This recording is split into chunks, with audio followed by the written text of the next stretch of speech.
রাসূল ডাকতেছেন, সাহাবীরা রে, আমার এই শহীদদেরকে দাফন করে দাও। শর্ত হলো গোসল দিও না, রক্তমাখা জামা কাপড়গুলো পাল্টাইও না, এই রক্তমাখা জামা সহ দাফন করে দাও। হাসরের ময়দানে আমি নবী এই শহীদগুলো লইয়া আল্লাহর আরশের কিনারে যাইয়া দাঁড়াবো, দেখাবো আমার উম্মতের মতো কেউ নিয়ে আল্লাহকে পাওয়ার জন্য এইভাবে কষ্ট করেছে।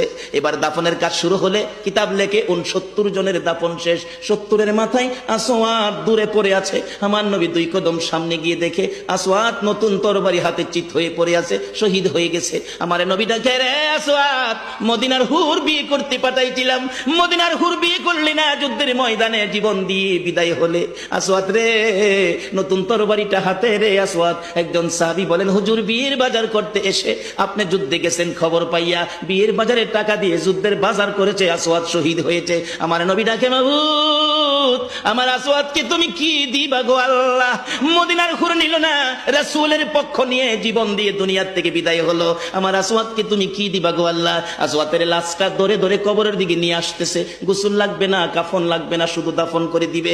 আমার নবী আসওয়াতের কবরের পাশে দাঁড়াইয়া মুস্কি মুস্কি হাসতেছেন। সাহাবীরা আরজ করেন, ইয়া রাসূলুল্লাহ, এই কবরের পাশে হাসতেছেন কেন, ব্যাপার কি?